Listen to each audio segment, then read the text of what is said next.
করে দলের একাংশের বিরুদ্ধে ক্ষোভ উগরে দিয়েছেন সিপিআইএম নেতা বিকাশ চন্দ্র ভট্টাচার্য এবং তিনি বলছেন দল দেরিতে হলেও আস্তে আস্তে শৃঙ্খলা রক্ষার চেষ্টা করছে। দলের কর্মীরা যারা আহত হচ্ছেন তাদের কাছে যাওয়া উচিত, অনেক নেতা সেটা করতে ভুলে যান, এই কথাই বলছেন তিনি। বহু জায়গায় পার্টি কর্মীরা অভিযোগ করেন, আমি সেটা শুনি, মাটির কাছে থাকুন, মানুষের সঙ্গে মেলামেশা বাড়াতে হবে।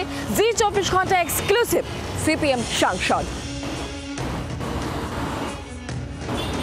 সিদ্ধান্ত তো নিতেই হবে যদি এমন ঘটনা ঘটে যেটা পার্টির কাছে মনে হয় যে পার্টির আদর্শ বিরোধী, নীতি বিরোধী।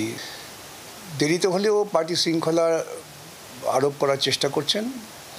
অফিসে বুদ্ধদা এবং নিরুপম সেন তারা আমাকে ডাকলেন, তখন তারা ডেকে বলছেন যে যে পদ্ধতিতে আমি চলাফেরা করেছি, আমরা শুধু সেক্রেটারিয়েট মেম্বার কয়েকজন জানি, তোমায় দায়িত্ব দিলাম, সেভাবে তুমি এগো। তারপর থেকে আমি যেমন যা করার করেছি। আমার অভিজ্ঞতা কি, মানুষের কাছে যেতে হবে, আর যারা পার্টি হোল টাইমার সর্বক্ষণের কর্মী তাদের বেশি বেশি যেতে হবে। প্রশাসনে 34 বছর থাকার ফলে সংগঠনের বহু স্তরেই তারা প্রশাসন নির্ভর হয়ে পড়েছিলেন। এই প্রশাসন নির্ভরতা কিন্তু মারাত্মক বিপদ করে। যারা মাটির কাছাকাছি থাকবেন, কাজ করবেন, তাদের উপর আক্রমণটা বেশি হয়। 2011-র পর থেকে সবচেয়ে বেশি আক্রমণ হয়েছে কিন্তু মাটির কাছাকাছি নেতৃত্বের। বিকাশদা যা বলেছেন, বিকাশদা তো অনেক আমাদের বয়োজ্যেষ্ঠ নেতৃত্ব এবং তার অভিজ্ঞতায় তিনি বলেছেন আক্রান্তের পাশে পার্টি সবসময় দাঁড়ানোর চেষ্টা করে।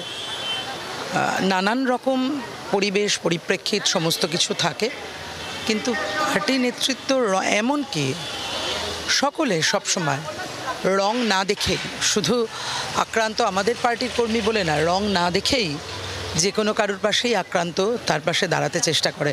সেই কারণেই দেখুন এই যে পুনাম সাউ, তার বাড়িতে আমাদের হুগলির নেতৃত্ব গেছেন, আবার ঝন্টু আলী শেখ তার বাড়িতেও আমাদের নেতৃত্ব গেছেন। রাজনৈতিক রং দেখার প্রশ্ন নেই কোথাও। এইটাই হচ্ছে আমাদের পার্টি এবং আমাদের পার্টির নেতৃত্ব, তারা সবসময় চেষ্টা করেন। আর নিজেদের তো প্রশ্নে বটেই, মুর্শিদাবাদের ক্ষেত্রেও দেখেছেন পার্টি নেতৃত্ব গেছেন, সব সময় সেই চেষ্টা করা হয়। বাংলার আওয়াজ, বাঙালির আবেগ, জি 24 ঘন্টা।